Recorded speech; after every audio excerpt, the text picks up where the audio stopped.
మోకాళ్లలో గుజ్జును పెంచి నొప్పిని తగ్గించి సర్జరీని దూరం చేసే ఫ్రీడమ్ వాక్.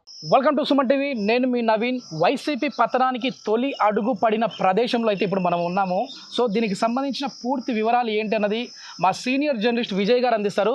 సార్ నమస్తే అండి. నమస్తే నవీన్. సార్, వైసీపీ పతనానికి తొలి అడుగు పడింది ఇక్కడే అని చెప్పేసి తెలుస్తూ ఉంది. అది కూడా ఏంటంటే ప్రజావేదిక. సో ఈ ప్రజావేదిక కూలడంతోనే పతనం స్టార్ట్ అయింది అనుకోవచ్చు అండి? ఖచ్చితంగా. సరిగ్గా 5 ఏళ్ల కిందట అంటే వైసీపీ ప్రభుత్వం కొలువు తీరిన తర్వాత తీసుకున్నటువంటి తొలి నిర్ణయం అంటే ప్రజావేదిక అంటే ప్రజలందరూ అక్కడికి రావడం. అప్పటి వరకు కూడా 2014 నుంచి 2019 వరకు తెలుగుదేశం పార్టీ పరిపాలనలో ఉంది. ఆ టైంలో ఎవరైతే ప్రజలు నేరుగా ముఖ్యమంత్రి కావచ్చు, లేదంటే ప్రభుత్వానికి కావచ్చు, తమకు సంబంధించినటువంటి సమస్యలను అర్జీల రూపంలో లేదా వేరే రకాలుగా తీసుకొచ్చి నేరుగా అక్కడ ఇవ్వడానికి ఒక వేదికను ఏర్పాటు చేశారు. ఈ ప్రజావేదిక కూల్చడానికి కారణం ఏంటి సార్? అంటే ఇప్పుడు ముఖ్యమంత్రి గారితో అది ఎవరైనా కావచ్చు, అంటే ఆ ప్రభుత్వం అధికారంలో ఉన్నా ఇంకో ప్రభుత్వం అధికారంలో ఉన్నా ప్రజలు అనే వ్యక్తులు ముఖ్యమంత్రితో అనుసంధానం అవ్వడానికి, ఇక్కడ ఏదైనా సమస్యలు ఉంటే చెప్పుకోవడానికి అనేసి ఇది పెట్టారు. దీన్ని కూల్చడానికి ప్రధాన కారణం ఏంటి? అంటే చాలా రోజులు ఇబ్బంది పడ్డారు. ముఖ్యంగా చంద్రబాబు నాయుడు గారు అప్పుడు 2014 విభజన జరిగిన తర్వాత, ఆయన ముఖ్యమంత్రి అయిన తర్వాత కనీసం ఉండడానికి అధికారిక నివాసం లేదు, సరైనటువంటి భవనాలు లేవు. అయినా కూడా ఆయన ఒక రకంగా చెప్పాలంటే చెట్టు కింద ఉండి పాలన చేసినటువంటి పరిస్థితులు అప్పుడు ఉన్నాయి. ఆ తర్వాత ఆయన వెహికల్లోనే ఉండి అప్పటి నుంచి నేరుగా అంటే 10 ఏళ్ల వరకు కూడా హైదరాబాద్ ఉమ్మడి రాజధానిగా ఉన్నప్పటికీ కూడా కేవలం చంద్రబాబు నాయుడు గారు ఆయన ఒకే ఒక నిర్ణయం తీసుకున్నారు. సొంతంగా మనం మన కాళ్ళ మీదే నిలబడాలి, వెంటనే రాజధాని నిర్మించాలి అనేటువంటి ఉద్దేశంతో ఇక్కడ మన వెనక కనిపిస్తున్నటువంటి ఈ ప్రాంతంలోనే ప్రస్తుతం అప్పుడు ఆనవాళ్ళు కూడా మనం చూస్తూ ఉన్నాము. చాలా వరకు మొత్తం అంతా కూలిపోయింది. ఇక్కడ ఏంటంటే ఇప్పుడు సెక్యూరిటీ జోన్ లాగా పెట్టేసేసారు. సో ఎవరిని అయితే అనుమతించట్లేదు. అంటే ఎవరైనా నవీన్ ఒక విషయం చెప్పాలి. పూర్వ వైభవం వస్తుందా సార్? ఒక మాట మాట్లాడిన తర్వాత మీరు మళ్ళీ కంటిన్యూ. రైట్, ఓకే నవీన్, మనం చూడొచ్చు, ఒకసారి చూపిద్దాం మనం వ్యూవర్స్ కూడా. ఇద్దండి ఈ బిల్డింగ్ వెనకున్నటువంటి ఆ భవనం లోపల ఉన్నటువంటి ఏవైతే శిథిలాలకు సంబంధించినవన్నీ కూడా కనిపిస్తున్నాయి. మొత్తం అంతా కూడా ముళ్ళ పొదతో నిండిపోయింది. అంటే ఎవరైనా ఏ ప్రభుత్వం కొలువు తీరినా కూడా ఒక మంచి కార్యక్రమాన్ని చేయాలి, ఒక మంచి పని చేసి శుభంగా మనం ముందుకు వెళ్ళాలి అని అంటారు. కానీ 2019లో ఒక మంచి మెజారిటీ ఇచ్చినటువంటి వైసీపీ ప్రభుత్వానికి జగన్మోహన్ రెడ్డి సీఎం అయిన తర్వాత తొలిసారిగా ఆయన పెట్టినటువంటి ప్రెస్ మీట్ లో ప్రజావేదికను కూల్చేస్తున్నాం అంటే చంద్రబాబు నాయుడు గారి నివాసానికి పక్కనే ఉన్నటువంటి ఈ బిల్డింగ్ ని కూల్చేస్తున్నాం. తొలి పనే ఒక రకంగా చెప్పాలంటే కూల్చడంతో ఆయన మొదలు. ఇప్పుడు అందుకే ఆ కూల్చడం మొదలైంది కాబట్టి పార్టీని కూడా పూర్తిగా కూల్చేశారు అని కూడా ఇప్పుడు మనం చూస్తా ఉన్నాము. సో అసలు అంటే మళ్ళీ ఇక్కడ పూర్వవైభవం వస్తుంది అనుకోవచ్చు. ఖచ్చితంగా అండి.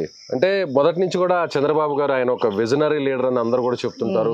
ఆయన ఎందుకంటే ఆయన నివాసానికి పక్కనే ప్రజావేదికని ఏర్పాటు చేశారు. ఎందుకంటే నేరుగా ప్రజలతో ఇంటరాక్ట్ అవ్వడానికి, వారి సమస్యలను రోజు తెలుసుకోవడానికి ఆయన నివాసానికి పక్కనే. ఇప్పుడు మనం ఇక్కడ చూడొచ్చు, చంద్రబాబు గారి నివాసం దీనికి పక్కనే వెనక వైపు ఉంటుంది. అంటే కేవలం కొన్ని మీటర్ల దూరంలోనే ప్రజావేదికను ఏర్పాటు చేశారు. ప్రజల సమస్యలను ఒక ముఖ్యమంత్రి హోదాలో ఉన్నటువంటి వ్యక్తి నేరుగా తెలుసుకునేటువంటి ప్రయత్నం చేయడం కోసమే ప్రజావేదికను ఏర్పాటు చేశారు. అంటే చంద్రబాబు గారి ఇంటి పక్కన ఉన్న ఆ ప్రజావేదిక ఉండకూడదు. ఇక్కడ కొద్దిమంది స్థానికులు అయితే ఉన్నారు, వారి అభిప్రాయం కూడా తీసుకున్నాము. సార్ నమస్తే అండి. మీరు గతంలో వచ్చారా? ప్రజావేదిక ఉన్నప్పుడు చూసారు ఇక్కడ? ఎట్లా ఉన్నారు సార్ అప్పుడు? ప్రజావేదిక అంటే అసలు అంగరంగ వైభవంగా ప్రజల యొక్క ఇబ్బందులు గుర్తించడం కోసం ప్రజావేదిక అనేది ఆ రోజు ఏర్పాటు చేసి ఉన్నారు. కానీ జగన్మోహన్ రెడ్డి గారు రావటం వల్ల అటువంటి పరిస్థితి లేకుండా పోయింది. అక్కడే కాదు, ఎక్కడా కూడా వెళ్ళి అసలు ప్రజలే వెళ్ళి ముఖ్యమంత్రికి చెప్పుకునే పరిస్థితి లేదు అసలు ఎక్కడ కూడా మన ఆంధ్ర రాష్ట్రంలో. ఇప్పుడు ఎట్లా ఉండబోతుంది? మళ్ళీ ఇక్కడ పూర్వవైభవం కనబడుతుంది. బ్రహ్మాండంగా సార్, బ్రహ్మాండంగా. అలాగే ఎప్పుడైతే ప్రజావేదిక కూల్చి ఈ విధంగా తయారు చేశారో, మరలా ముఖ్యమంత్రి చంద్రబాబు నాయుడు గారు అయ్యారు కాబట్టి మరలా ఈ కరకట్ట ప్రాంతం కానీ రాజధాని ప్రాంతం కానీ, అలాగే ఆయనకి దగ్గరలోనే పెద్ద వయసు కాబట్టి ఎక్కువ దూరం వెళ్ళలేని పరిస్థితుల్లో దగ్గరగా ప్రజలకి ఉపయోగకరంగా ఉంటుంది. ప్రజలందరికీ కూడా మనం ఇబ్బందులు తొలగిద్దాం ప్రజావేదిక పెట్టారు చంద్రబాబు నాయుడు గారు. మరలా అటువంటి ప్రజావేదిక పెడతారు. ప్రజల యొక్క ఇబ్బందులన్నీ గుర్తించి అందరికీ న్యాయం చేస్తారని చెప్పి ఆశిస్తున్నాం. విజయ్ గారు, ఇంకా అంటే వైసీపీ మరీ ఇంత ఘోర పరాజయం, 11 సీట్లకు పడిపోవడానికి, 151 స్థానాల నుంచి 11కు పడిపోవడానికి ఇంకా ఏ కారణాలు ఉన్నాయి? ఏ మైనస్ ఉంది? అంటే మైనస్లు మనం ప్రధానంగా ప్రస్తావించుకుంటే నవీన్, ఇప్పుడు ఇక్కడ లోకల్గా ఉన్నటువంటి వీళ్ళు పబ్లిక్ చెప్తున్న దాని ప్రకారం కూడా చూస్తే ఎవరైనా కూడా ప్రభుత్వానికి సంబంధించినటువంటి నిధులతో నిర్మించే ఎలాంటి భవనాలైనా సరే అవి అధికారిక భవనాలు, అది వైసీపీ గవర్నమెంట్లో ఉన్న, టీడీపీ గవర్నమెంట్లో ఉన్న, లేదు వేరే గవర్నమెంట్ ఉన్నా కూడా అవి ఖచ్చితంగా ప్రజలకు సంబంధించినటువంటి ఆస్తులు అవి. కానీ అప్పుడు ముఖ్యమంత్రిగా ఉన్నటువంటి జగన్మోహన్ రెడ్డి తొలి కార్యక్రమాన్ని కోట్ల రూపాయల నిధులతో కట్టినటువంటి ఈ ప్రజావేదికను వెంటనే కూల్చేయడం, ఆ తర్వాత ప్రభుత్వ నిధులతో కట్టినటువంటి టిట్కో హౌసెస్ కావచ్చు, ఏదైతే టీడీపీ గవర్నమెంట్ లో ఉన్నటువంటి అన్నా క్యాంటీన్స్ కావచ్చు, అంటే తెలుగుదేశం ప్రభుత్వం ముఖ్యమంత్రిగా ఉన్నటువంటి చంద్రబాబు నాయుడు గారు కట్టించినటువంటి ఏవి కూడా తన కళ్ళ ముందు కనిపించకూడదు అనేటువంటి ఉద్దేశంతో దాదాపుగా 1000 కోట్ల రూపాయలతో నిర్మించినటువంటి ఆస్తులన్నింటినీ అక్కడ నిర్మానుషంగా వదిలేసినటువంటి పరిస్థితి. పేదలకి దాదాపుగా లక్షల మందికి ప్రతి నగరంలోనూ ప్రతి మున్సిపాలిటీలో కూడా అప్పుడు ఇల్లు నిర్మించినటువంటి పరిస్థితి. కానీ అక్కడ లోపలికి వెళ్ళనివ్వకుండా అంతా సిద్ధంగా ఉంది, ఇంకా లోపలికి వెళ్ళి ఆ ఇంట్లో గృహప్రవేశం చేసి వెళ్ళేటానికి సిద్ధంగా ఉన్నా కూడా వాటిని లోపలికి పోనీయకుండా అడ్డుకున్నారు జగన్మోహన్. నేను దాదాపుగా 50 నుంచి 55 నియోజకవర్గాల్లో పర్యటించాను సార్. సో అప్పుడు ప్రజల అభిప్రాయం కూడా ఇదే.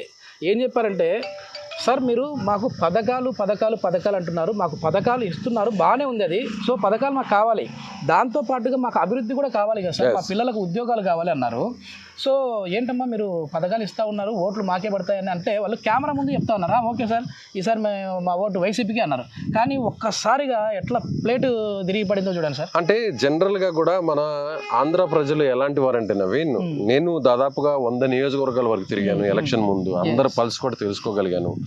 అందరూ ఎలా ఆలోచిస్తారంటే ఏదైనా కూడా చాలా విఘ్నులు మన ఆంధ్ర ప్రజలు. ఎంత విఘ్నులు అంటే ఒక్క ఛాన్సు ఇవ్వండి అని ఆ రోజు జగన్మోహన్ రెడ్డి కోరారు కాబట్టి ఆ సెంటిమెంట్తో ఒకసారి అవకాశం ఇద్దాము, ప్రజల్లో ఉంటున్నాడు, ఓదార్పు యాత్రతో తిరిగాడు.